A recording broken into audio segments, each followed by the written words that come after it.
Hello বন্ধুরা, এই দেখো আজকে কুমড়ো শাক রান্না হবে।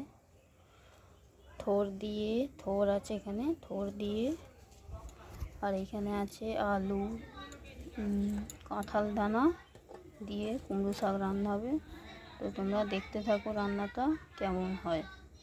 প্রথমে কড়াইতে তেল দিয়ে দিলাম, এবার একটু শুকনো লঙ্কা দিয়ে দিলাম, এবার একটু দেবো 5 ফোড়ন। যেহেতু একটু নিরামিষ কুমড়ো শাকের রান্না হচ্ছে, তাই এতে কোনো আর মশলা দেবো না, নিরামিষ হবে। 5 ফোড়ন, কাঁচা লঙ্কা দিয়ে, শুকনো লঙ্কা দিয়ে হবে, দেখতে থাকো। এইবারে সবজিগুলো দিয়ে দেবো।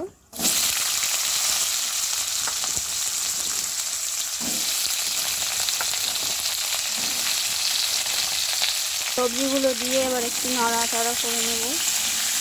নাড়াচাড়া করে নিয়ে নাড়তে থাকবে, একটু নেড়ে। এবারে থোরগুলো দিয়ে দেবো আস্তে করে। থোরগুলো দিয়ে দিলাম।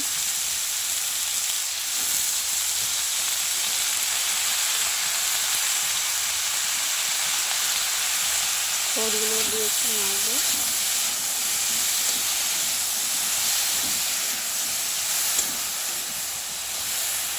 যেহেতু এতে নিরামিষ কুমড়ো শাকের রান্না হচ্ছে, তাই এতে বেশি মশলা পড়বে না। একটু হলুদ দিয়ে দেবো,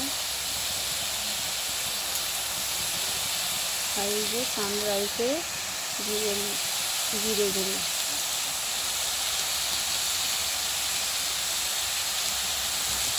যা ছিল এটাই ঢেলে দিলাম, দিয়ে একটু নাড়বো।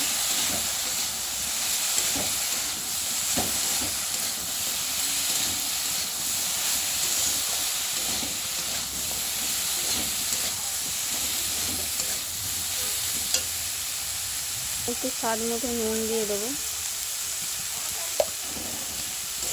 নুন দিয়ে হালকা নাড়বো।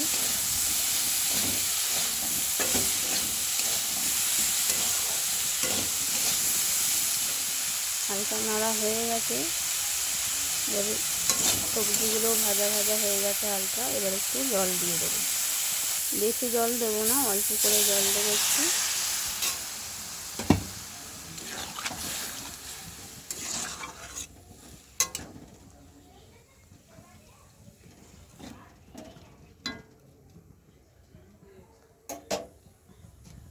আর একটু জল দিয়ে দেবো। এইবারে শাকগুলো দিয়ে দেবো।